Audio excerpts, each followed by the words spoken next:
No one got in Zubac's face. No, this team's soft. Spurs fans got mad at me yesterday when I was in the Spurs spaces after the game, because I was telling them, I said, the hottest of hot takes I've ever had, I said, is Wemby and Kawhi, right? The comparisons. Yeah, and I told him, prime Kawhi is better than Wemby now. Well, it's unfair to you to say that. It's only his second year, and this. I'm like, I'm just saying, prime Kawhi helped the team win a chip. I said, Wemby right now can't even get this team to a play-in. They're looking pretty bad. They're inconsistent.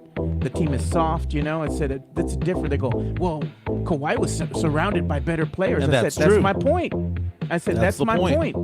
I said that Kawhi was able to do this. They needed Kawhi to win. I said, and Wemby is just not surrounded by that same talent pool. These guys ain't it, man. I said, you can start with Sohan, and they're like, why do you hate Sohan so much? Stop it. Stop it. I'm still here, Sohan. I love you, Sohan. I'm like, why? Because he has colorful hair? The dude's a mid player, man. When you look at it, you draw the comparisons, right? Some of the drop passes that he had yesterday. Oh, God, dude. And they're like, well, he helps get rebounds. I'm like, did you look at his stat line yesterday? 0 rebounds. How the hell did he help the team? Dude, Zubac yesterday went crazy. Yeah, man. Spurs fans are delusional about Sohan. I'm like, he's peaked. They got mad because I said he's peaked. I said, this is who he is, man. Same thing with Devin Vassell. This is who he is. Keldon Johnson, he's peaked too. I mean, this team ain't it, dude. And they don't want to trade. But the problem is, Joe, is the fact that, like, the rebuild really couldn't begin until you saw Wemby be drafted by the Spurs and winning the lottery. True enough. So they were trying to collect pieces before Wemby. They just have to understand that adding Wemby isn't going to be good for all the pieces that are there. Yeah, man, Spurs fans are a special breed, dude. Some of the diehards over here. Let's trade for De'Aaron Fox, but let's give them players that don't matter. That's not how it works, man. What's Sacramento going to want to trade for? What do they want that's worth anything? Dude, I had some Kings fans reach out to me yesterday on my tweets. I bet you they're like, man, don't give us Keldon Johnson. We don't want Vassell. Y'all can keep Jeremy. Welcome to another episode of the Area 210 podcast with Mike Jimenez and Joe Garcia. Make sure to subscribe and hit that like button. Join the discussion as we broadcast to you live from beautiful West San Antonio. And remember to tip your host as it helps the show grow.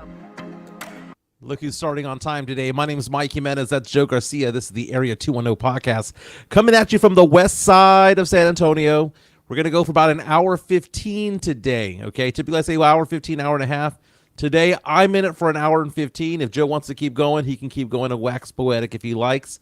But I have a work conflict coming up. So I'm just going for an hour and 15. We started on time today. Joe, today is a special day for the Area 210 podcast / Alamo City Sportscast / MJ Acquired Taste, whatever this podcast has been called. Today is a milestone when it comes to number of podcasts we have done. Joe, explain. Today, we officially have hit our 300th episode. We're going to do the fireworks for that. Can you imagine? 300 episodes, dude. 300 episodes, most of them here, some of them, out and about and whatever the case may be. We've had Spernandez on here. We've had Steph. We've had Matt Lerma, Elias, Chris Leha. John Dyer has done the show before.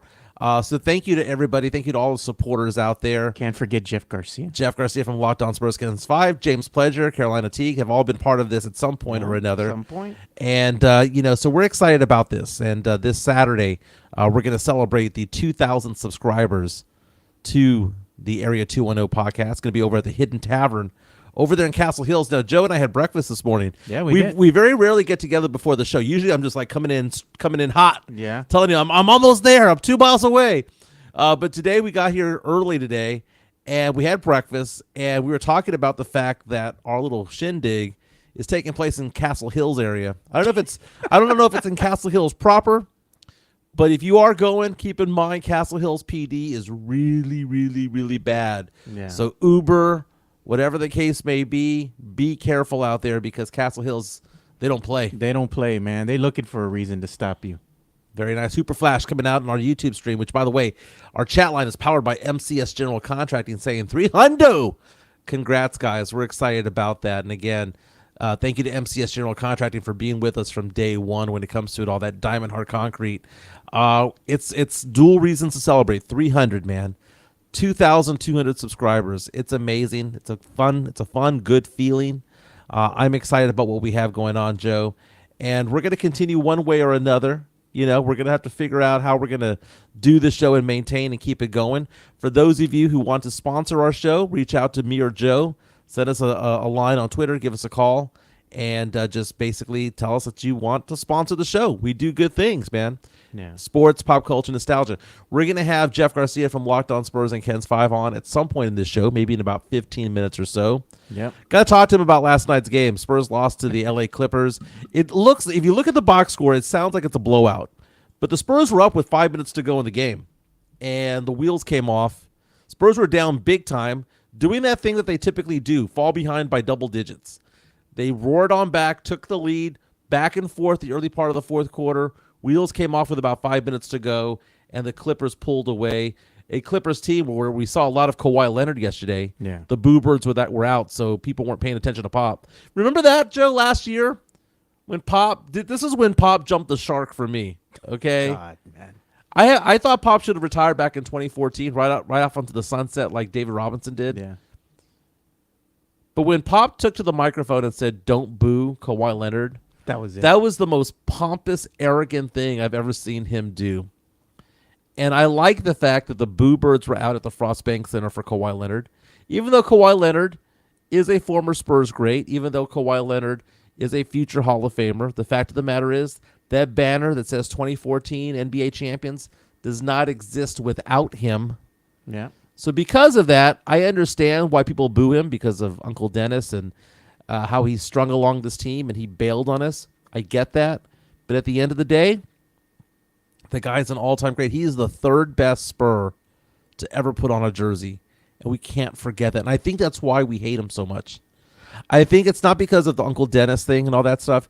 It's because we lost the third best player who's ever worn a Spurs jersey. The best player who's ever worn it is Tim Duncan. Number 2 is David Robinson. Number 3 is Kawhi Leonard. Kawhi Leonard, if he had stayed, Spurs would have went on to win maybe another 2 or 3 championships. If he hadn't gotten hurt. Now, here's the thing. With Now, Zaza. the whole thing with Zaza Pachulia just accelerated things. But the fact of the matter is that he was going to get hurt anyway because the condition he has is degenerative.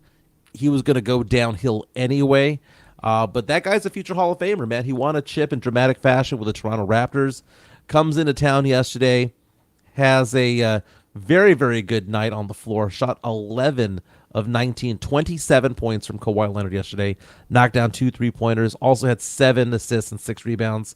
The Clippers had 4 players with 21 or more points because Zubac, Harden, Powell each had 21 or more. Spurs were paced by Victor Wembanyama yesterday, who had 23 points. Stephon Castle had 20.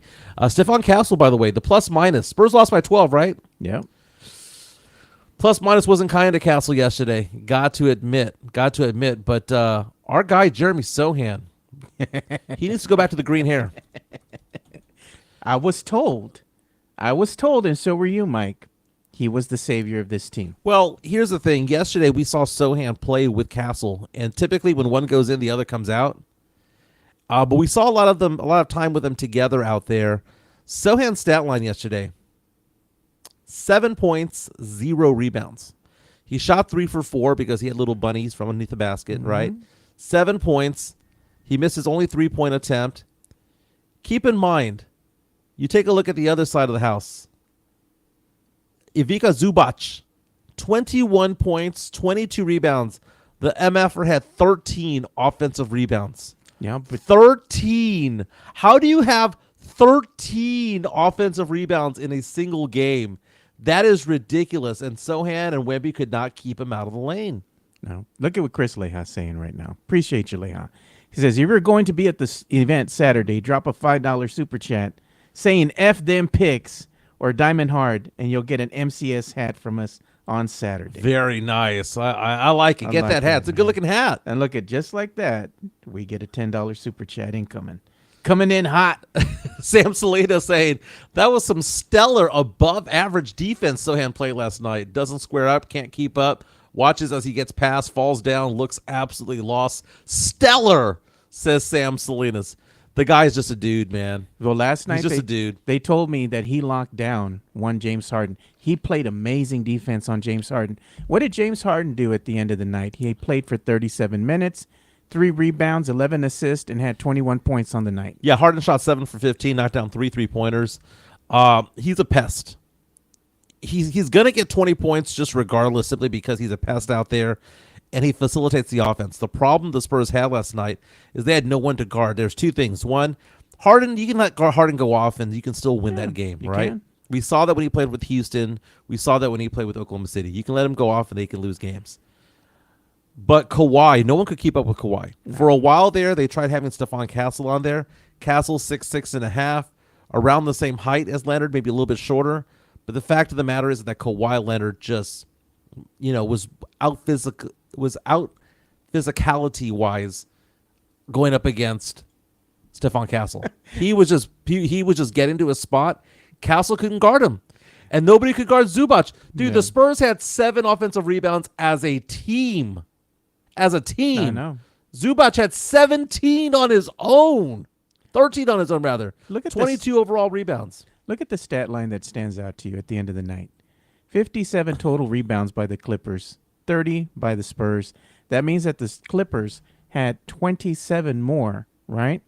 Second and third chance opportunities to score because of both offensive and defensive rebounds. Think about that stat line. 27 more rebounds, and the Spurs lose by 12 points. 12 points is what, 6 buckets? Mm-hmm. You had a couple of 3-pointers. It's maybe 4 or 5 buckets. They got out-muscled in the paint, dude. They got out-muscled on the paint, and then at the end of the somewhere in the third quarter, you saw what happened with Zubac and Victor Wembanyama. I got to call that up. Man, everybody's jumping on it now. JHNSB says current Kawhi better than current Wemby, and Ben G. Kawhi on the bench better than Wemby now. Wow. But tempers flared to there. So we show what happened. But the end, Barnes. Oh, let me lower that. There. Barnes knocks down a 3. This is a run that was done in the third quarter. By the way, this is courtesy of Bally Sports. So we see a break going on. So here's what. Let's talk about the lead up to this, courtesy of Bally Sports. Wemby had back-to-back, so 4 possessions in a row where he either had a block or he altered a shot for the Clippers. Yeah. The Spurs were on a run, got it within 10, got it within 7, and then we see this play happen where Harrison Barnes knocks down a 3. This was a wild sequence there where both teams are going back and forth and both teams look gassed, right? Now on the other side, when you saw the Clippers with the ball, Zubac had the ball underneath the basket and got blocked from behind. Zubac was pissed because he thought that there was a foul involved. Wemby, to be honest with you, I thought Wemby fouled him. And look, Okay. we have another $10 super chat incoming. We'll play that from the Drew Show after we play the clip. Okay, so here's the clip. So you see Chris Paul again. This is a 2-minute sequence where both teams literally going back and forth. No one making a bucket, just defensive stops on both sides. Wemby blocks Zubac. There's a lot of contact there. If you want to say that it was a foul, you can make that call, right? If you want to let it go and just say it's just hard-nosed defense, then it is what it is. But we see Chris Paul over here toss the ball out to Harrison Barnes. Harrison Barnes drifting to the left, knocks down the 3, and there you see Zubac push Wemby to the ground. Now, I don't think that was a flop, and I like the fact that Wemby went after him. I like the fact that he went after him. He's being, hold me back, coach. Hold me back. Hold me back. So this should have been a technical foul. And how, as an official, you do not see a 7-foot white dude push a 7'4" black dude? You never see it, dude. How is that possible? And nobody does anything to Zubac. I want to look at it one more time. Harrison Barnes knocks down the 3, plays over. Zubac was frustrated because he got blocked on the other end of the court. Referees did nothing, didn't even look up what happened. How do the referees not look at a replay of this and go, wait a minute, that's not in Wemby's character to go after another player. Maybe we missed something. But how do you miss that? Some bad officiating right there. But beyond the bad officiating, Joe, if you can go to 2 bucks. Beyond the bad officiating, do you know what pissed me off the Welcome most to about another this? episode of Yeah. Do you know what pissed me off the most about this? How many people squared up and approached Zubac about this? How many people went up to defend Zubac about this? 0. Not one damn player did. Not even Sohan. Not even Sohan. And usually scrappy, right? Sohan was on the court. Sohan actually walked up to Zubac, but didn't jaw at him. Just like stood 3 feet from him, right? No. So I was talking to James Sledger from San Antonio Sports Star. He hosts Extra Innings from 6 to 7 on 94.1 San Antonio Sports Star. Was talking to him for a minute last night, and we were talking about the Spurs need an enforcer. He goes, well, isn't that Zach Collins' job? I'm like, well, Zach Collins isn't on the floor. Yeah. But Zach Collins is not afraid to throw down. That's like the only thing. That's the only positive is that he has 6 fouls. $16 million on the bench. He has 6 fouls, and he's earning $16 million to ride the pine, right? Mm-hmm.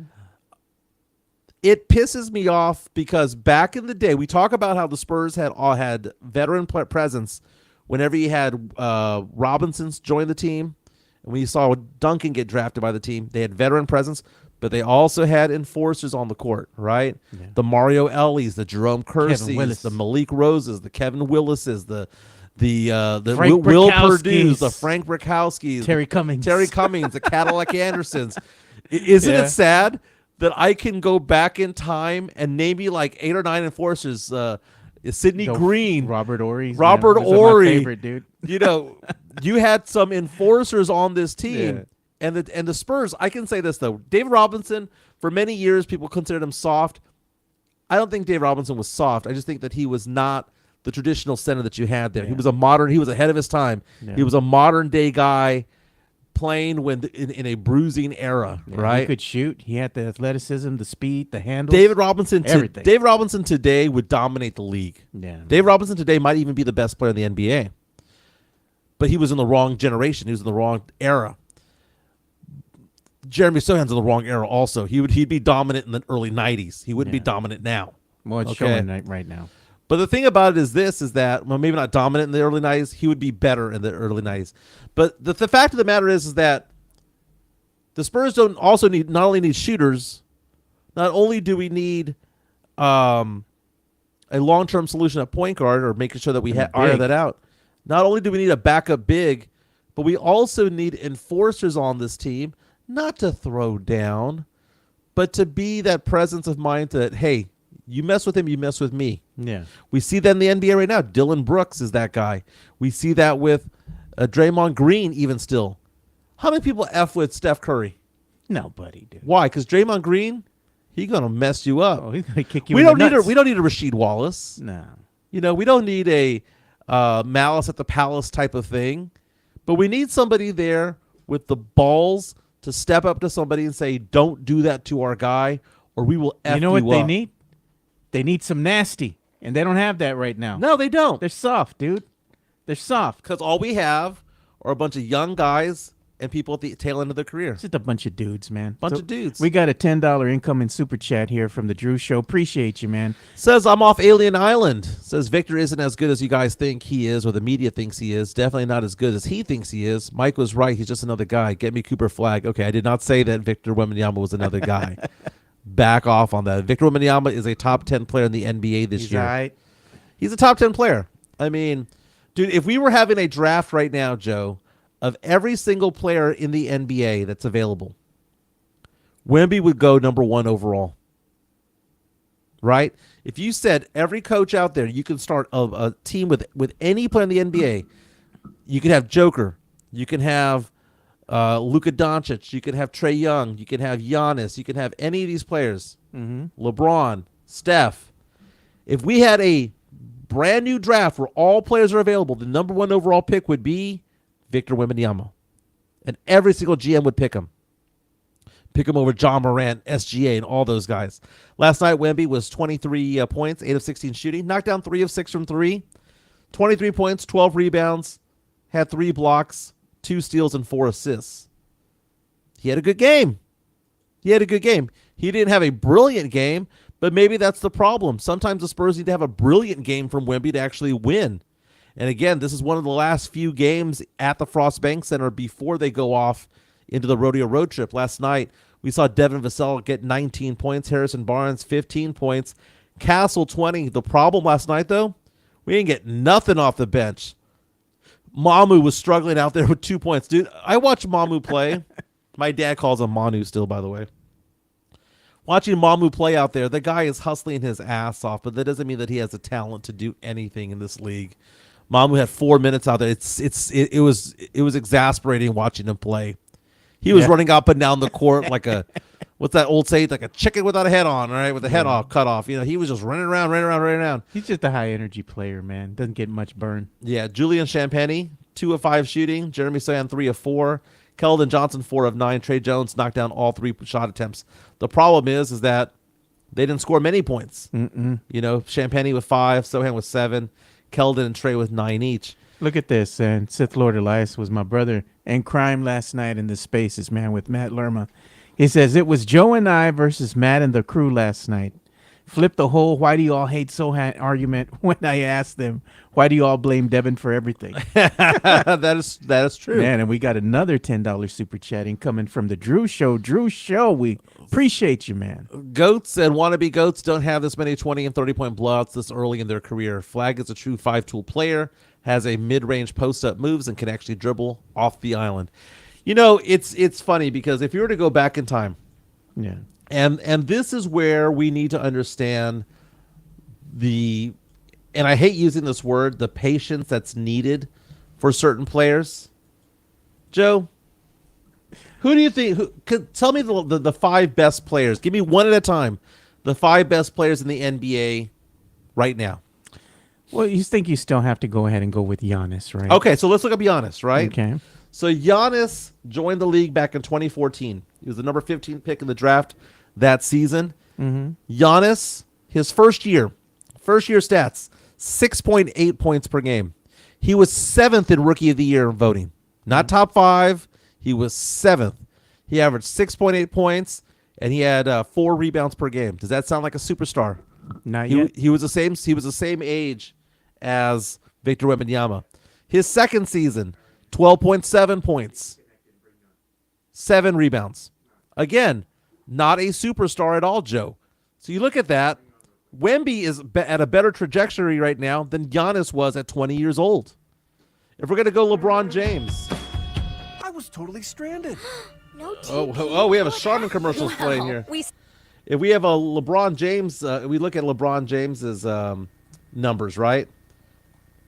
12 points per game, dude. That's what Giannis averaged as a second year player. LeBron James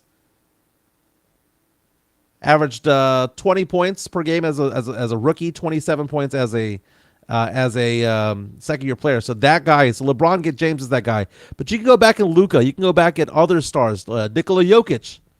Let's look up Nikola Jokic. Nikola Jokic joined the league in 2016. Look at this. We got another $5 incoming super chat from the Drew Show. Yeah. And he's saying, appreciate you, Drew.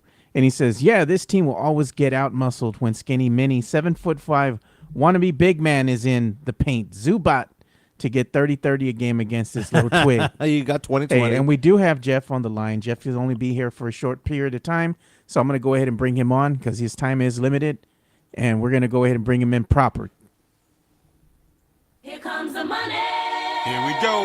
Money talk. Here comes the money. Money, money, money, money.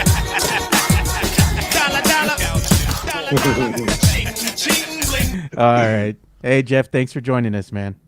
No problem, guys. What's up? So, Jeff, we're coming at you with that rap right there. The here comes the money, money, money, money, money. Did you know that there are several rappers who are turning 50 years old this year? And I want to know. Really? I want to know who your favorite one is of these 8. Okay, hit me then. Okay, 7 actually. 7 Okay. to turn 50. 50 Cent turns 50 in 2025. Okay. Andre 3000 and Big Boy, both from Outkast, turn Yeah. 50. Lauryn Hill turns 50 this year. Will.i.am from the Black Eyed Peas. Yeah. Juicy J, and if you remember LMFAO, Red Foo turns 50. Party Rock. Man. Who'd you say? Did you say Lauryn Hill? Yeah, 50. Andre 3000, Big Boy, Lauryn Hill, Will.i.am, Juicy J, and Red Foo turning Man, 50. Probably Lauren and Andre. Lauren and Andre. Yeah. Here's the thing, man. Here are the rappers who turned 50 in the past couple of months who are already 50, right? 50. Nelly, Lil Kim, Da Brat, Trick Daddy, Afro my Man, God. Exhibit. Damn. What? Dude, these all turned 50 in the last couple of months, dude. This is funny, It's like 50 to new 30. Is that the thing? Now 50's the new 40, Jeff. Oh, man, I was being generous there. That's funny, man. So we're talking about last night's game. Spurs lost 128 to 116. We were bringing up the fact that that play where Zubac pushed Wemby to the ground, third quarter, Wemby jumps up and starts running after Zubac. He wasn't going to do anything. You know, it was a hold me back coach type it was of obvious. thing. Yeah. But are you upset as a Spurs fan that no one stepped up to Zubac? I mean, I don't mean throw down and push him and melee. Are you upset that nobody went up to Zubac and said, you know, cut that crap out? Chill out. Yeah. No. I get where the NBA players are coming from, not just Spurs. You know, the fines, the suspension. You know how sensitive any little thing could be. You can walk on the court and pick up a napkin, and they'll probably fine you for that. You did X, Y, and Z. But I think we saw recently Mamu do a little retaliation against Indiana. We saw that out in the Paris game. So I think Mamu maybe should have done something. But I saw the tape. Yeah, he shoved Wemby, but I mean, I don't know. It wasn't like he wanted to fight. It clearly was. Zubac was just frustrated. Hey, Jeff, And we got a question, too, from one of the viewers. So they want to What's ask up? you a question. $5 incoming super chat. We got that from Jason Garcia all the way from Portland. He's saying, what's the over-under for the Spurs not pulling the trigger on the Darian Fox trade? Oh, man. Very good, like a percentage-wise. Yeah, percentage that's actually going to happen. That it's actually going to happen? What does your heart tell you? I'm at 55%. Ooh, better than half. Yeah, a little over half, yeah. I think the where it might cross the line for the Spurs and they say, nah, we're good, is that Castle has to be in it. The problem with that, Jeff, and by the way, we have a Locked On Spurs. Am I on today? Is this today's episode? You are on today. You're on for a half a show, so just keep that in mind, everybody. He didn't big time you? He didn't big time me, but I had to make way for a special segment. There's going to be a pretty big gear announcement in about 2.5 hours. So keep an eye on my social media. I've been teasing it, Joe. I mean, people have been seeing it. People have been asking me, like, what's going on? And I'll give you another little hint. You might want to be at the game on Friday a little earlier at the gates. Okay. So we have people reaching out to us. We have Chris Leha, Roy, all these guys saying, I was trying to compare the second year of Wemby compared to the other stars in the NBA. And they're wanting Wemby to develop faster than what he is and saying, well, because he was not only considered to be a generational talent, but even ESPN at one point said the greatest prospect, not only in NBA history, but in team sports history. Mm-hmm. Those are lofty expectations there. Wemby, to me right now, is probably the 9th or 10th best player in the NBA. Okay. He's a top 10 player, obviously top 15. I have him around 9 or 10. Okay. I know when it comes to MVP awards, he's listed to be around 5, but I put him at 9 or 10 in my personal book right now. Yeah, your camera's glitchy. But that being said, people are asking the question, should he be further along than what he is right now? What are your thoughts on that? Further along? I think he's about right. I mean, I think it's about right, and that's what's scary for the rest of the NBA. Look what he's doing right now. Leads the league again in blocks, averaging double-figure scoring. And if you want to nitpick, I mean, my biggest gripe with him is rebounding. For a guy with his height and his length, should be higher rebounding averages. And why do you think he's not rebounding as high? Is it because he's afraid to bang bodies? Is that basically it? I think it's the entire team's afraid of rebounding. You see what they got out rebounded by last night? Yeah. So who got 57 to 32? Who got exposed yesterday? Who got exposed yesterday when it comes to rebounding? Was it Did Sohan get exposed because he had 0 rebounds the entire game? Was it Wemby being exposed because he couldn't keep Zubac off the blocks? Dude, it's beyond 57-30. It's the fact that Zubac had 13 offensive rebounds on his own. Yeah. He single-handedly just manhandled the Spurs on the glass. It was everybody. Chris Paul talked about it yesterday. He said everybody should have been rebounding better. And I just don't get why. And that's been their biggest bugaboo of the last few games is getting smoked on the boards. And you go look at that. They've been out rebounded. By the way, there was a stat heading into that game versus the Clippers that they were turning the ball over. I think they had a streak like about 4 or 5 games straight in a row where they had more turnovers than the opposition. Mm-hmm. So you add that, you add lack of rebounding, and I mean, guys, is this going to be the rest of the season? Right. 2.5 quarters of basketball from them. That's about it. That's all you're going to get because, again, they just wilted in the second half. And it just was – it's almost predictable now, and that's what's not good. You set your watch by it, Jeff. You set your watch by it, yeah. Like, it's like – it feels like a repeat of last year. What do we all say? Sure, the Spurs were up at halftime, but wait till the second half. Hold my beer. It's repeating the same thing again. Yeah, I saw a stat. So, what was the stat? And maybe you're touching on a little bit. There was a stat that I saw about the Spurs being down double digits the number of times this year. It's like more than half the games. Yeah. This year they've been down by double digits, and the Spurs came back. I mean, we talk about them wilting, right? They did come back. The Spurs were winning by a point with 5 minutes to go in the game. They were battling back. The wheels fell off in the last 5 minutes. That's basically it. Maybe they exerted so much energy trying to come back that they had nothing left in the tank the last few minutes of the game. I think that's been the case with the Spurs, Jeff. If you're going back and you're looking at how many double deficit leads they've squandered, or even how many games they've had to come back from double deficit, holes that they've dug themselves in early. The Spurs have had numerous games. I think it's almost in the double digits now where they've been down by 15 points or more at the half, So I think it's been 8 or more. But isn't this just like last season? Yeah. Exactly like last season. It's a copy and paste. Carbon copy. Yeah. Copy paste. So yesterday we saw that big story coming out of Sacramento. And then Shams Charania took it to another level on ESPN, talking about De'Aaron Fox wanting out of Sacramento. He's played 8 seasons over there. I personally believe that De'Aaron Fox would be a star if he played in any other place other than Sacramento. Sacramento is the smallest market of the small markets, right? You put De'Aaron Fox and you give a guy that's averaging 26, 6, and 5, and you put him on the Chicago Bulls jersey, you put him in a New York Knicks jersey, Miami Heat jersey, a Lakers jersey, he'd be a star, right? But it's because he's in the middle of nowhere. He's trapped in the middle of Central California, for crying out loud. But there's certain positives that we talked about here, right? The fact that he says primary destination that he wants to be is San Antonio.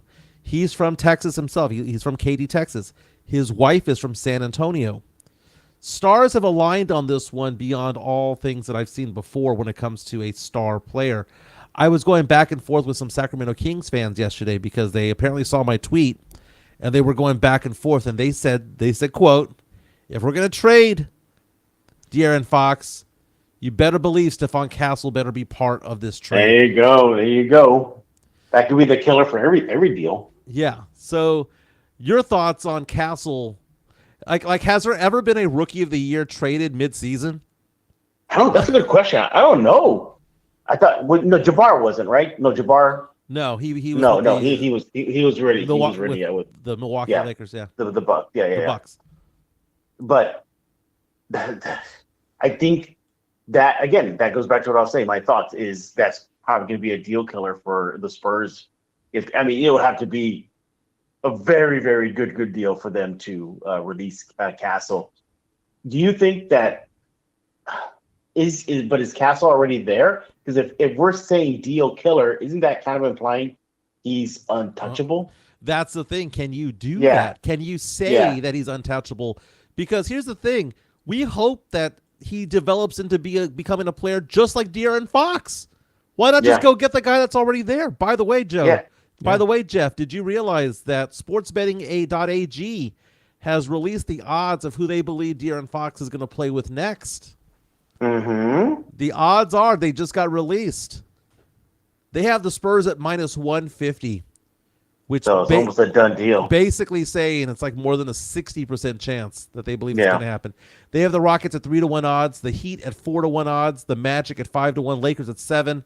They have 7.5 to 1 odds for the Nets, 9-1 for the Nuggets, and 12-1 for the Indiana Pacers. They have the Hawks at 16, the Mavericks at 14, and the T-Wolves at 20. But coming in at minus 150, according to the sports books, like a done deal. San Antonio Spurs would be getting De'Aaron Fox. We have a question for Jeff right now. So we have another viewer here that has a question for you in the chat, Jeff. He says, ask Jeff who is untouchable on the Spurs in this whole scenario for the De'Aaron Fox trade. In my opinion, nobody. It's like what kind of package you're going to give Indiana. Let's just say they want Castle. Let's just pretend. And then maybe filler players. But then I go, okay, well, you ain't getting no first round picks. That's where I'll draw the line there. If Castle's out, then okay, then let's talk about those first round picks. And that's where the Spurs have some flexibility in any deal. They can. It's like on the chessboard. They can say, okay, we're going to push back this piece, but we're going to give you more of these pieces. So that's where the Spurs are positioned right to make a swing at the fences for Fox. It's just, what does Sacramento want? Sacramento, obviously, they're going to want a haul. Jimenez, you and I talked about this on today's show, which will be released later today. You can get where the Sacramento fans are coming from, the Sacramento media is coming from. Spurs fans went through this with Kawhi Leonard. This is exactly what the Spurs fan base went through. We valued Kawhi, highly, wanted multiple first-round picks, power players. So this is exactly what Indiana's going. So Spurs fans should feel a little empathy for them. This is a guy. Think about this, Joe. This is a guy they drafted. They seen him grow up. He's a kid. So yeah, this is going to hurt them. Yep, growing hurts. We have a comment from July 26th coming up saying, what does Jeff expect from Brian Wright with these opportunities? Because the Spurs have Fox and that Atlanta pick getting juicier by the day because Jalen Johnson out for the season with a left shoulder injury. He was averaging a career high 19 points, 10 rebounds, 5 assists. Atlanta has lost 6 in a row. The wheels have come off. And not only does this help the Spurs when it comes to the Atlanta pick, Jeff, if Atlanta keeps losing, they're going to slide behind Chicago, which makes it easier for the Spurs to potentially get that Chicago pick, which is top 10 protected. As of right now, Chicago has the 9th best odds of winning the lottery against top 10 protected. Spurs have 10. Atlanta has 11. If Atlanta free falls and it drops Chicago to 10 and San Antonio to 11, two things could happen. The Spurs could lose games because of the road trip. Chicago can then overtake the Spurs, and then their pick is now unprotected, potentially. And there's a scenario here, Jeff, because of Jalen Johnson's injury, that the Spurs pick up Chicago's pick in a roundabout way. So cool. Yeah. And isn't it weird? Conspiracy theory here. Atlanta starts losing. Spurs start losing. Well, what's going on here, Jimenez? Low-key tank? Yeah, what's going on here? All of a sudden now, everything's losing now, and that means positioning for the NBA draft? That's just my conspiracy theory. Yeah, there. the Chicago Bulls have lost 8 out of 10 games. Spurs have lost 8 then out of 10 there's that. games. Then there's that as well. Come on. Everybody tanking for Flag, taking for Cooper Flag. Yeah, but I have a question. You need to have a something for Flag, but or something for Cooper. Was that saying? How this? You can't win the lotto unless you put in, right? Unless you go and get a ticket, right? That's what the Spurs... How about this effing up for Flag? How about Pooper Scooper for Cooper? Oh God. There you go. Hey, and I got a question for you, Jeff. At the end of the day, when you look at this Spurs team and you look at the talent that's surrounding Wemby, you look at Jeremy Sohan, you look at Devin Vassell, you look at Keldon Johnson, Trey Jones. Arguably, these guys have already hit their peak. They're not going to get much better than what they are now. They are who they are at this point. And the thing is that the Spurs fans are enamored with certain players that they believe are, they're instrumental to this team. We got to let him go. We can't let go of Sohan. He's our lockdown defender. And a lot of Spurs fans' eyes, he's a bit above average when it comes to defending. But anywhere else if he played on another team, he'd be coming off the bench. Keldon Johnson, he's coming off the bench. Devin Vassell, more than likely coming off the bench. Trey Jones, he'd probably be a third option on any other team. He's not that backup point guard. And right now, he's our third option as it speaks right now, too. He's not getting a lot of burn anymore. Yeah. I was having this conversation with my dad yesterday because I think Spurs fans look at the quantity of players and they go, what do you mean 3 players and 2 or 3 picks for just one guy? And the fact of the matter is that all these players that the Spurs are talking about are totally replaceable. Right? Even Stephon Castle's replaceable because guess who you're replacing Stephon Castle with? De'Aaron Fox. You replace it with a superior version of himself.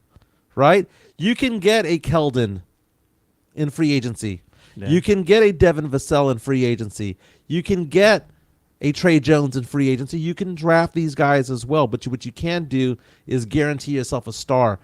And yesterday, Jeff, I went over all these first-round picks the Spurs have had in the last 15 years, from Milutinov to Corey Joseph to James Anderson to, Primo to Sumanic to Wesley to Branham.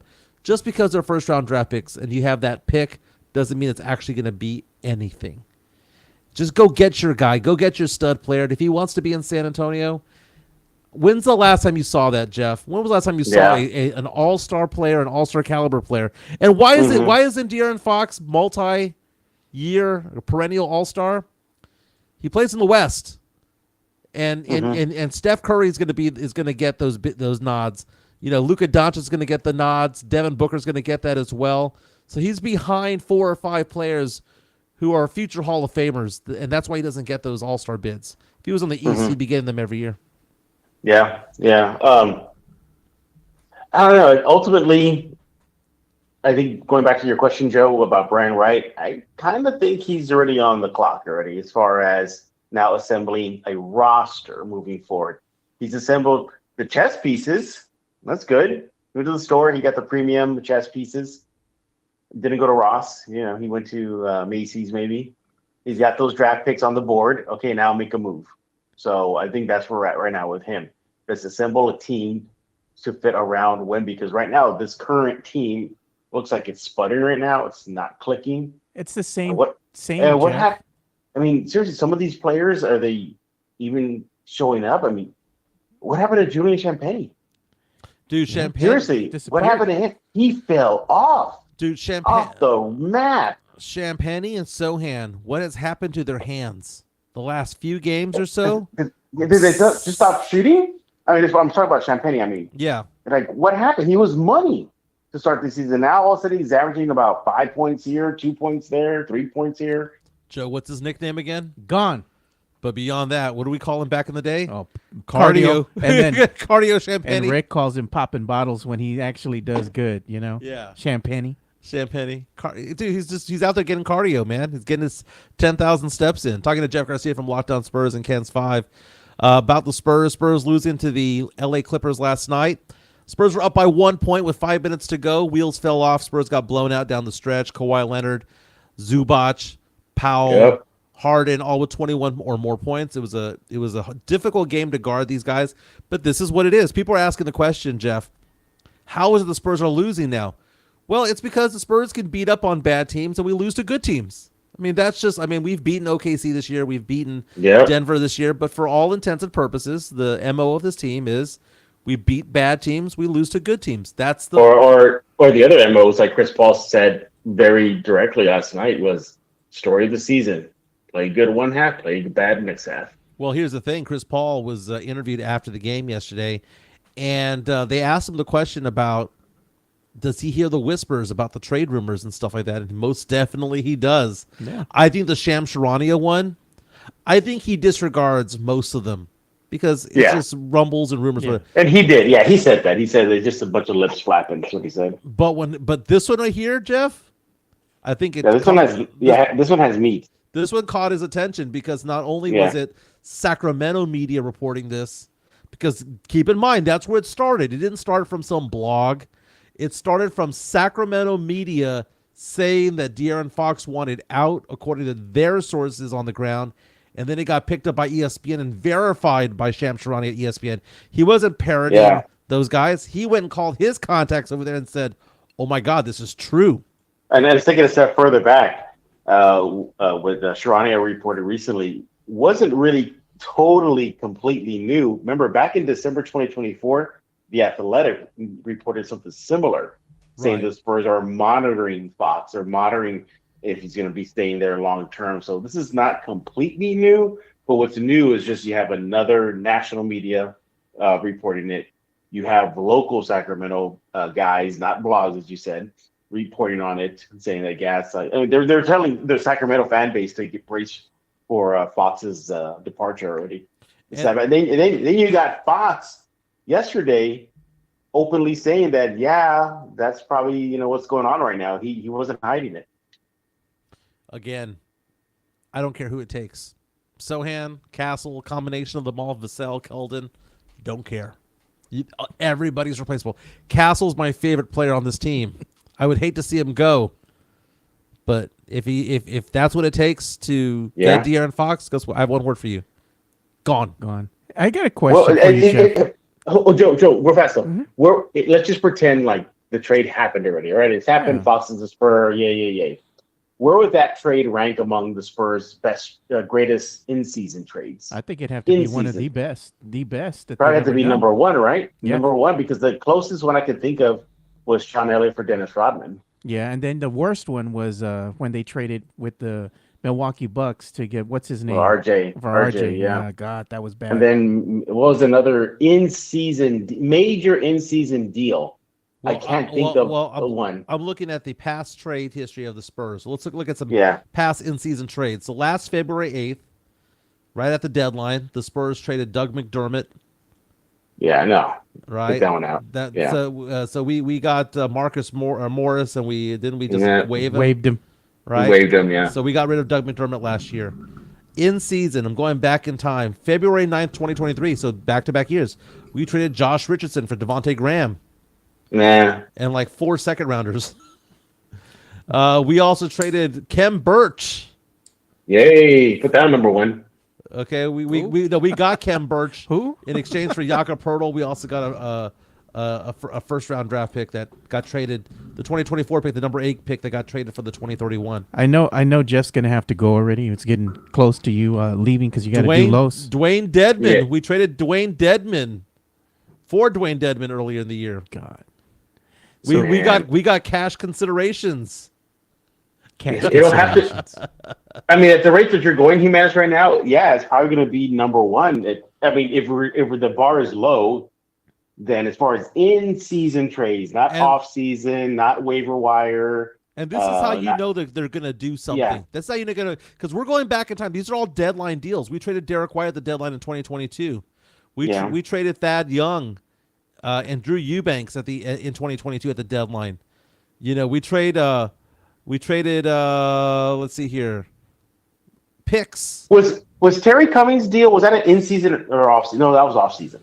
That was an off-season deal. Yeah, an off-season deal. Yeah, that was an off-season deal. I was going to ask you this question, Jeff. It's an observation on my part. And I mean, we've been Spurs fans for most of our lives here. And you're looking at what the Spurs did in the offseason where they went ahead and got Harrison Barnes and they got CP3. Mm-hmm. But you already had all these young players here. And they've been here for quite a couple seasons already, not just one season. They're not rookies anymore. And it takes a caliber of player like Harrison Barnes or Chris Paul, already at 39 years of age, to give this team a better, let's say, chance of winning some of these games. Because if Harrison Barnes and Chris Paul were not on this team, Spurs would be in a really bad shape. They'd be way below 500. But what I'm trying to get at is, right now, Harrison Barnes and CP3, they play more consistent basketball than a lot of these other players on this team. And to me, the quality of player is important, right? Doesn't matter if they're superstars or what have you, just as long as you can get consistent play. Consistency has been Harrison Barnes, the epitome of consistency, the Toyota Corolla. And you do get good play out of CP3 as far as him running the point. The problem is that you look at the team as a whole as far as the talent goes, and it's just not there. You have to have these older veterans come in to make an impact in this team. That shouldn't happen. You should already want to have some of your players that have been here a couple seasons make that impact on the team and actually show that they're getting better. They haven't shown much improvement. They keep showing that it's just a copy and paste, copy and paste, copy and paste. So if you're doing the same thing and you're expecting the same results, something needs to change, Jeff. And in my opinion, the Spurs just need better talent to surround Wemby. When you get a caliber of player like Fox, you pull that trigger. Whatever you got to do it, man. If the kid wants to come and play alongside Wemby, you do that. Mm-hmm. Fox is going to be a better point guard. I think he'll be a better fit, more so than Devin Vassell is right now. That's just an observation on my end. What do you think as far as the consistency, bringing in Harrison Barnes and CP3, and the disparity between what we already have and how it's kind of fallen off? What do you think? Yeah. I really expected more out of Keldon Johnson. He's the longest tenured Spur. Expected more out of Devin Vassell as far as consistency. But mainly just those guys, because technically they're not young by NBA standards. Yeah. They're veterans. What is KG? Sixth season? Devin, fourth, fifth, around there? Yeah. So you expect a lot more out of those guys. But remember, these guys are coming in draft at 19 years old now. Back in the day, man, they were 3 years at worst, college guys coming in, bodies ready, basketball IQ set. So they come in still raw, and they have a learning curve. So I think that's just a mashup of just bad stuff right now. Hey, Jeff and Joe, if you can show my screen. Sure. There's an interview coming in on the Run It Back podcast. That's a Michelle Beadle. Yeah. Interviewing DeMar DeRozan, saying that he could reconsider his future with the Kings if they do get rid of De'Aaron Fox. Let's hear what he has to say. Wow.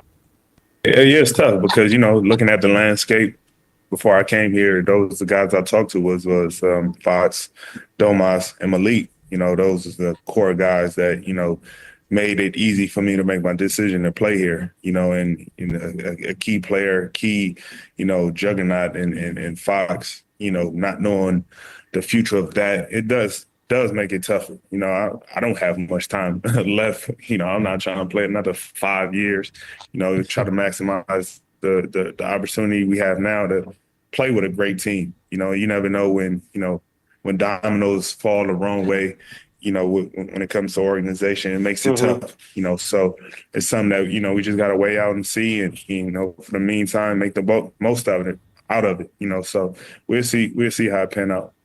DeMar DeRozan, not a big fan of the idea of the Kings getting rid of De'Aaron Fox. So that's the pressure that you have over there, because it's beyond De'Aaron Fox leaving. It's the fact that the people that are already there, the DeMar DeRozans, the Domantas Sabonis, might be like, well, crap, let's just, if the band's breaking up, let's just all go our separate ways, because DeRozan's not going to want to stick around for a rebuild this late in his career. Yeah. Well, guys, I'm going to have to go. I got to get ready to record Lockdown Spurs. Yes, nice. What are you working on? Well, I'm glad you brought that up. Yeah. In a few hours, I'm going to be putting out some solid, some fun news. We're getting the Spurs, some gear. So get ready for that. Again, you might want to go to the Frost tomorrow a little earlier. You'll find out why in just a couple more hours-ish. So that's coming out. And we got, what else we got? So we got Lockdown Spurs coming out later this afternoon. Yeah. Jimenez, unfortunately, your show segment is connected to something I have an NDA on right now, so I can't release it earlier than 1. So that should be another hint there. I was going to tell you, Jeff, I had another motive of not having you on yesterday on Wednesday. I wanted you to be here because it is a special show for us. I just want to say thank you so much for, always supporting us and believing in everything we're doing here. Today is a 300th episode, dude. I wanted to have you here. I wanted to have you here for the 300th episode. Hey, congratulations, dude. Yeah. Congratulations. So thank you, Jeff. We appreciate you. Yeah, no problem. I know you got to go, but definitely we'll keep an eye on low. So when you release it, we're going to go ahead and retweet it. All right. Well, congratulations. Hopefully you have 300 more and then 300 more after that. So y'all keep up the good work. Appreciate y'all having you on board. Yeah, you guys help me out too on Lowe's. So goes both ways. So we help each other out, guys. But appreciate y'all. Y'all be safe. Y'all be good. And Jimenez, I think you're coming to see me tomorrow next week, right? To do some business with me. That's right, baby. Let's make this happen. Yeah. Yeah. All right. So I'll talk to you later, guys. Very All right, nice. bye. Hey, let's talk some pop culture. Earlier we were talking Jeff Garcia from Locked On Spurs Cans 5. Don't forget, subscribe on Spotify, YouTube, wherever you get your podcasts. Let's give some love real fast to MCS General Contracting. And when we come back, we're going to talk some pop culture. Scary moments for former baddie bracket contestant Katy Perry. Oh, no. Her pretty face almost got destroyed yesterday. We have the video to prove it. We'll be back in a second. Here's some words for MCS. MCS General Contracting, more than 30 years of combined experience in concrete placement. They are the best in the business, honest pricing, high quality work. They get going on house foundations, driveways, concrete patio decks. If you want to extend the deck, extend the driveway. If you're a business and you need to put together a slab, a parking lot, or other concrete placement services or sidewalks, reach out to MCS General Contracting at 210-774-9155. They're confident in their skills, so give Chris Leha over at MCS General Contracting a call at 210-774-9155. And thank you for being a sponsor of this show. Got that diamond hard concrete, man. We talk about it all the time. They do an amazing job. MCS General Contracting, 210-774-9155. If you need any concrete needs, talking about things like sidewalks, talking about things like slabs, swimming pools, basketball courts, tennis courts, pickleball courts, talk about driveways, be ADA compliant, businesses, residential, all of that, 774-9155. Give Chris Leha a call. Again, we help our own, man. We are a community here at the Area 210 podcast. Let's talk some pop culture, Joe. Sure. Now, we did the baddie brackets last year. Some people thought it was in bad taste, but it is what it is. But if we were doing that baddie bracket back in 2014, you know who would have won? Oh, Katy Perry. Katy Perry in 2014, when Roar was out and all of that stuff, Teenage Dream. I'm saying 2014-ish. It might have been before that. She would have been a 1 seed back in the day. and why? Because our fan base likes a certain body type, right? Yes. She fits she's, the mold. She's a curvy gal, or she's kind of curvy. Very, very pretty, right? Yeah. Well, let's take a look at my screen real fast. Sure. This is a TMZ video that got released today. She's signing autographs outside the Jimmy Kimmel show, and one of her fans touched a transformer, Oh. and it exploded right in front of Katy Perry. Oh.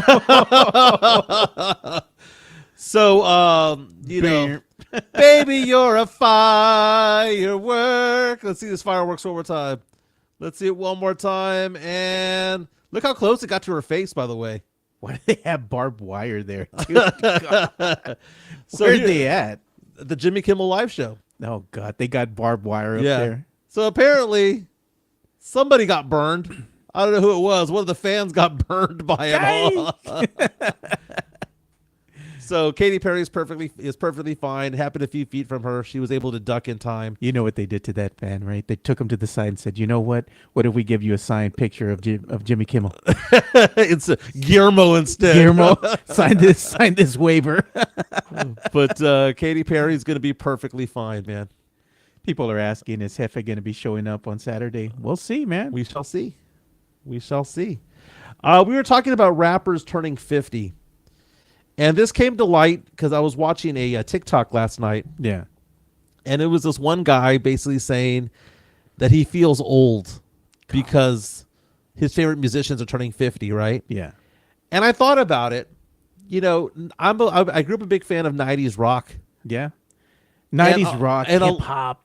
A lot of the 90s rockers are dead, man. Scott Weiland, you know, Kurt Cobain, Yeah. you know, the Shannon Hoon, you know, Blind Melon fame. Chris Cornell, Yeah. Chester Bennington, early 2000s with Linkin Park. They're all dead, right? Yeah. Lane Staley, all these guys, they're all dead. Pour some out, man.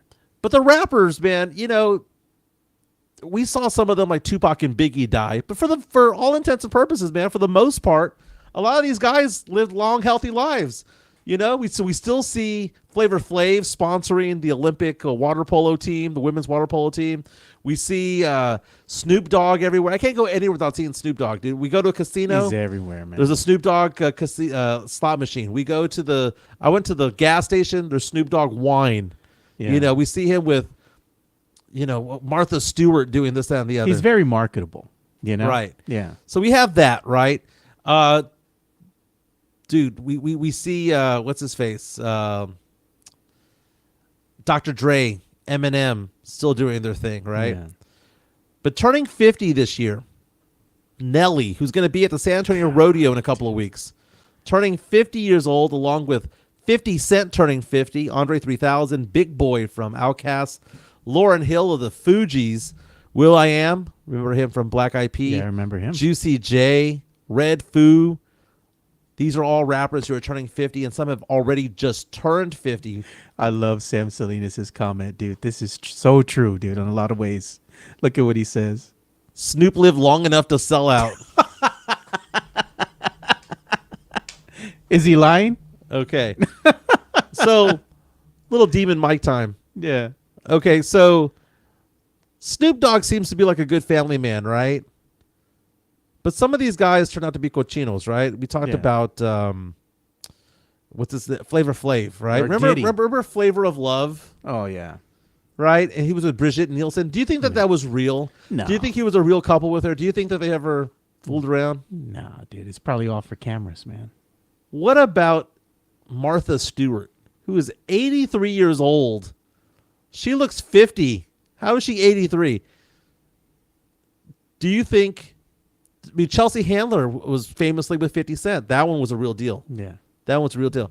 I just find it funny that, like, you see all these rappers from back in the day. I was watching the movie 21 Jump Street yesterday. I had never seen that movie, right? So stupid, dude. That movie's so dumb, it's funny. Jonah Hill is in there. Channing Tatum. That movie got released like 10 years ago. Yeah. I had never seen it. I work from home half the time. I throw it on the screen to just kind of like have something on in the background, and then I got focused on it, and I've watched it like 3 times the past week, and then I didn't realize that there was a 22 Jump Street. Then I got in on that one. Yeah. But you look at that and you see Ice Cube. I saw Ice Cube in concert last year here in San Antonio at the Frost Bank Center. It's so funny seeing Ice Cube do family movies. It's so interesting seeing Snoop Dogg sing lullabies and children's books and things like that. It's so weird seeing these guys who were all hardcore back in the day, not so hardcore anymore. Ice-T, cop killer. Yeah. Right? He's on SVU, selling you that car. Was it that extended warranty on your vehicle? Bringing in Vivica A. Fox. I'm like, bro. Yeah. He's voicing. You know what's so funny? When Morgan Freeman dies, the best narrator is going to be Ice-T, right? Oh, God. Remember Ice-T narrating the other guys with the Will Ferrell and Mark Wahlberg? Remember He's the best Prius? narrator. Remember the Prius? Oh, man. If you know, you saw that movie. It's a great movie. Funny, dude. It's. I hate the fact that we bring up Mark Wahlberg so much on the show. He's actually low-key a funny Low-key actor, dude. funny, dude. Daddy's Home is one of my favorite movies. Yeah. I saw an interview with Sofia Coppola. Yeah. The actress, famously known as a director and Francis Ford Coppola's daughter from The Godfather and all that. Yeah. She was in The Godfather 3 as an actress. They asked her what her favorite movies were. And she started naming all of these high-end movies, that artsy movies, these indies and all that stuff that no one's ever seen, right? Yeah. They were all at Sundance and all that stuff. And then she goes, and Daddy's Home with Will Ferrell and Mark Wahlberg. And she mentioned, Sofia Coppola was there saying, as pinky out as she is as a person and director, she was saying that is what we like watching at home when the kids are wanting to go to bed and we just want to just chill out at home at the couch. That is the perfect wind down movie with the kids. Daddy's Home. Funny, dude. Mean Girls is also another one that's like that as well. No. Do you have any movies that you watch with your kids that you've seen repeatedly? I can tell you one movie that I've seen repeatedly, and it's with baby girl, man, because my daughter, she's the only girl that I have in the family, right? Right. Baby girl has had me watch 50 First Dates Oh, really? forever, dude. Every time it comes out on TV or she sees it somewhere, she's like, Daddy, we got to watch the movie. I'm like, God damn it. Here we go again. And I've watched this movie with her so many times. Right. I can quote it to you. I already know what's going to happen, you know? My youngest doesn't like watching movies with me. She doesn't. I mean, she will. And when she does, it's usually like a movie starring The Rock. Yeah. You know, or Kevin Hart. You know, she Yeah. likes Jumanji and stuff like that. We used to watch that a lot. My oldest daughter had a closer relationship with her. I'm the one who raised her, right? Yeah. We watched Swingers the other day for the first time. God. She was so pissed off at some of the characters. I'm like, what do you mean? These are good characters. Yeah. But back in the day, we would watch all sorts of movies, you know, whether it be Mean Girls or some of the Will Ferrell movies out there. It's fascinating what they latch onto. And I'm just thinking about it right now, and I'm just going back, and that's the joy of being a dad, is just sitting there and watching a movie, man. You know what my daughter does to like just wind down sometimes? She'll watch like those episodes of the Kardashians. I hate the I can't stand Kardashians. I that. can't stand that, dude. And the one thing that she'll do though is she'll have me sit down with her, right? And she'll go down the rabbit hole with me sometimes, and we watch like HGTV where they're renovating the houses or the people are looking for new homes. Are you a Property Brothers guy? Yeah, and we'll just sit there and watch that kind of stuff forever, and she loves watching that with me. But the one thing that she has me like locked in with her, and she will not let me get up and leave, because you know how daughters are sometimes. She watches Say Yes to the Dress. Oh, okay. Oh my God, dude! She'll watch it like a marathon, and I'm like, I've been there for 2 hours, and I'm like, girl, I got to get up. I want to get away from this. Where are you going? What are you doing? She wants me to sit there and watch it with her for like 3 hours straight, dude. What's the Garcia household game show? I don't know. We watch game shows per se. They watch a lot of those reality shows, like was it Love Is Blind and Oh, yeah, what yeah. is it that one with all the couples on an island Like or Love something Island? like that? I don't know what it's called. Yeah, they watch all that kind of stuff, and I think it's funny. Jesse A reaches out to us on our YouTube stream, says Joe says he hates the Kardashians, but he's really into it. No, man, I really hate the Kardashians. You know what? And that is something, as I became a single man after my separation, was I didn't want anybody that had a need to watch a lot of reality TV. God, dude, I dated girls that watched a lot of reality TV. It's and trashy, it dude. It was bad. it's trash. The Real Housewives of this and the other. Oh God. my God! Please no, please don't. You know, I look at it this way. You know, we talk about Sith coming out and saying he watches Moana 15 times a week. Dude, when I was a young father, we would watch Shrek all the time. Hey, and Shrek it's low-key is still funny, good, dude. It It's is- good. It's still good, man. It is. Shrek 1, Shrek 2, those are my favorites that I watch with the kids, even though they're old already. They'll put it on once in a while. I'm like, hey, it's still good. The dude. Ace Ventura movies were also big back Yeah. in the day. Look at Leha says, my son watches Bananas in Pajamas, that and Paw Patrol. Because he has a little one. He calls it pijamas. I saw this meme yesterday of Donald Trump, and it shows him holding up an executive order. Yeah. And it says you'll be deported if you use ha ha ha ha ha with J's as opposed to H's on social media posts. The ICE is going to come after you if you J A J A J A J A. Oh, you know what's funny? They had a skit. I have to show it to you. Maybe we'll play it another time. And they have the guys, right, Latinos doing the skit, and they're like, they hear the knock at the door from ICE, and they're like, sir, we want, he goes, hello, and they go like, hey, this is ICE. And Oh, he's like, I saw no, that no, one. I'm American citizen. Okay, well, we're going to find out. We want to ask you some questions. He goes, how many points are scored in a touchdown? And he's like, 6. And they go, who's the best singer in America? Taylor Swift. They go, make America. And he's like, great again. And they go, okay, one more question. Say Walmart. And he's like, damn, bro. He go, you're going to say, yeah, give me a minute. And he says, Walmart. And they break the door down. I saw that one. We have the same algorithm because I saw man. that one, man. That's so funny, dude. That had me dying, man. That's the Latinos kryptonite right there. Because it's funny, right? Like sometimes our parents, for example, right? Mm-hmm. Your mom, your dad, my mom, my dad. Sometimes they have like this accent for certain things. Like my mom couldn't say Mervin's back in the day. We would tell her, Mom, say Mervin's, say Mervin's. She would get so mad at us, and she would say it, Marvin's. Yeah. I'm not going to go into that, but my parents have a couple of words that are kind of funny. Yeah, it's funny. I'm looking at the number one song on this day 30 years ago, Joe. Oh, God. 1995. The number one song, it became number one on this day or on this week back in 1995. Creep by TLC. God. So let me ask you this question about TLC. So you had T-Boz, you had Chili, but L was Left Eye, right? Yeah.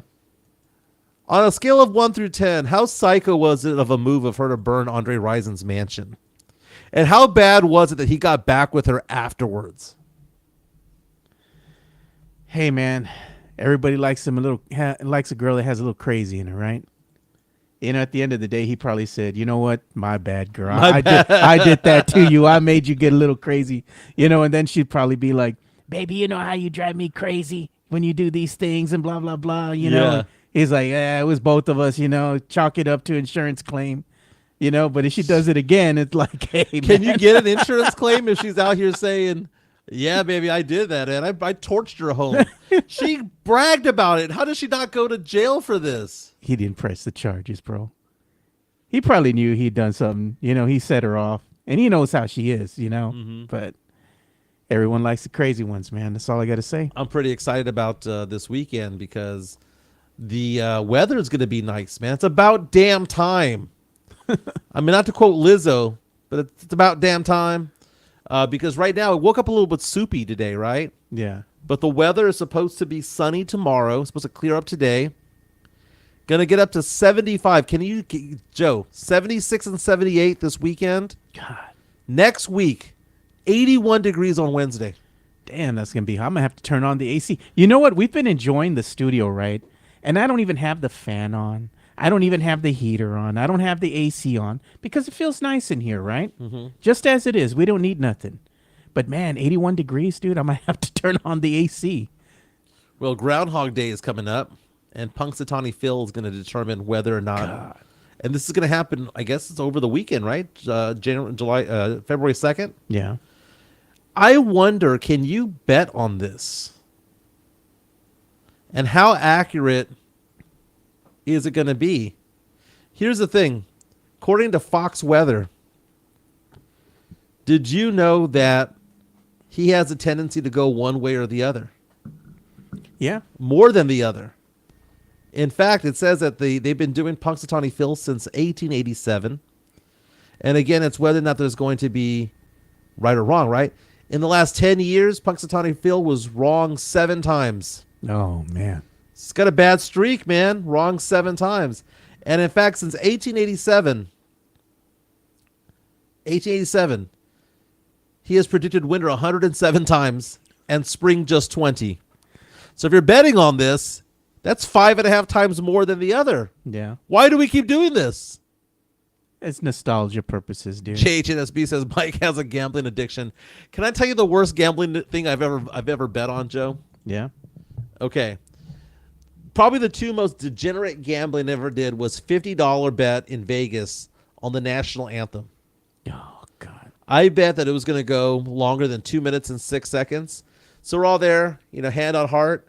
Oh, say, we start the clock, and everyone who bet the over at 2:06 starts cheering. Yes. So that was that. During COVID, when there was no sports on, you could bet on simulated football games from PlayStation or Switch, right? So basically what they would do is they would start a game just like a regular game, Yeah. like the computer playing against the computer, and they would set a spread to it. Oh, my God. Brandon, Big Poppy, Medina, and I called them about this, and we laughed one time. My friend Brian was doing it too. They would set spreads of like yards and all that stuff, and I'd sit there and watch the computer play the computer because I had nothing better to do, and I was betting $20 a game. Those are my 2 most degenerate moments ever in gambling. God, man. Can you imagine that now? Sam Selena saying Groundhog is off his game. Let me ask you this, Joe. Groundhog Day, the movie. Oh, Bill Murray. Excellent movie. Yeah. Excellent. I think excellent. that is like one of the best comedies or something like that they've said. Well, it's also a very religious movie. Yeah. Whether you are Christian, Buddhist, Muslim, whatever, it's a religious movie by nature. Yeah. Like The Matrix is also. It's because it's talking about reincarnation. It's talking about being stuck in purgatory, which is basically what he was. Yeah. The question became, well, how long was he stuck in that loop? And originally they were saying, well, he was stuck in a loop for a number of years. But then they go, well, in order for him to know everything about everybody, in order for him to know how to do the piano and know how to do this, that, and the other, you'd probably have to be there for hundreds or thousands of years. Yeah. All to hook up with Andy McDowell, who, by the way, lived in Fredericksburg, Texas for quite some time. Yeah, she did. Handle Fist says, What About Bob is a great movie, too. That one is a good one. I love watching that one, dude. It's been a while. I've seen it before. Yeah. I just don't remember it. I know I've seen it, though. You should watch it again, dude. Yeah, Like that's the not. one. I'm not going to lie and say that I've never watched it. Right? Yeah, you'll watch it. Like you'll start watching, you start remembering. Oh yeah, I've seen this film. You know what we got to do real quick before we end the show? We got to give some love to Jeff. Yeah. Let's do that now. Locked on Spurs is your daily Spurs podcast, hosted by Jeff Garcia, the lead Spurs writer for Ken's 5 San Antonio. Jeff has a healthy plethora of guests all the time on the Locked on Spurs podcast. You can also follow Jeff on Threads at Jeff G Ken's 5 SA. You can also follow Jeff on Twitter at Jeff G Spurs Zone. So make sure you go ahead and give Jeff a follow not only on Threads and Twitter, but also on YouTube at youtube.com/@Locked on Spurs. This is where you're going to be able to find the replay of the Locked on Spurs podcast. Make sure to like, subscribe, and share. That's right. More than 5,500 subscribers strong. I want to thank Jeff Garcia for being on show number 300. We're celebrating that today. Also going to be celebrating the show's 2,000 subscriber over at the Hidden Tavern over on West Avenue, kind of close to, if you know where the Thirsty Horse is, you're kind of in the right direction of it all. The karaoke gets going at 8 o'clock. We can get there as early as 7. It's a bar. Get there as early as you want. Karaoke goes all the way till 1 a.m. I'll probably be there till midnight. That's the plan. As of right now, that is the plan. Yeah. So here's the thing about it. It is a big day for us to get to 300. We're super excited about that. Yeah. Next week, it's going to be a little bit dicey. Next week, so we're going to have a guest tomorrow hosting the show. Mm-hmm. But I also have stuff going on at my work. So my work, by the way, my number is 210-508-0369, 210-508-0369.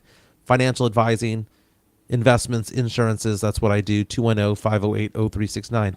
The reason why I'm coming out and saying that there's some changes being done, my broker-dealer got bought out, right? That's the company that manages or oversees my investment recommendations. Yeah. They got bought out, and because of that, there is new training that needs to go on because we're jumping onto a different platform. So because of that, I'm going to be in training next week in Houston on Tuesday and Wednesday. So Wednesday for sure I cannot do the show. Yeah. Tuesday and Thursday I'm going to try to do the show remotely, but Wednesday I know for sure I'm in training from 7 a.m. all the way to 5 or 6 p.m. I might just have Lerma and Elias see if they can come on together. That'd be great to have them both on. Let's see that. You know what I did here? Because Elias is saying, Friday Night SmackDown is coming to San Antonio June 6th. If y'all pulling up, let me know. We'll catch lunch or something. It's a day before his birthday. Mm-hmm. So I'm like, yeah, great, man. And so what I did is yesterday I was asking Elias, hey, man, what's the code to get in early on the SmackDown deal, right? Through Ticketmaster pre-sale. So I went in there, and I haven't taken my oldest, right, to a wrestling event those in are San fun, Antonio. They're fun, and we haven't gone for a while, right? Me and him just by ourselves. So I went ahead and pulled the trigger on 2 tickets yesterday. Cost me $400 plus the parking. Wow. Because you know what? I ain't going to go sit up in the cheap seats with the peasants, man. No, not at all. I'm going to enjoy myself. That's the only way that I'm going to go watch any type of event these days also. I'm glad that you did that. Yeah. Mario Cavas is asking if we're going to be doing prop bets. Yeah, we'll do the prop bets this year. Thank you for reminding me. I forgot about that. But we'll do the prop bets this year. Let me call in. We'll go ahead and do that. We'll try it out and see if we can get the fans to call in. Very nice. Everyone have a fantastic day. I got to head off to the office. Again, transitions at my work and new trainings going on. So I got to take off. Everyone have a fantastic day. Thank you so much for the Drew Show with yet another $5 super chat. We had multiple super chats coming in. Thank you so much. He wants to end the show with a grito. We'll do that, man. We're not going to say what you said about Wemby, though, man. Okay.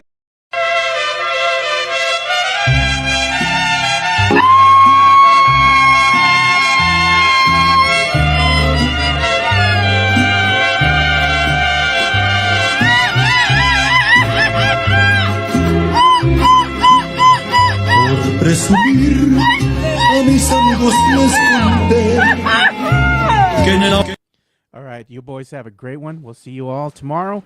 We're out. Peace.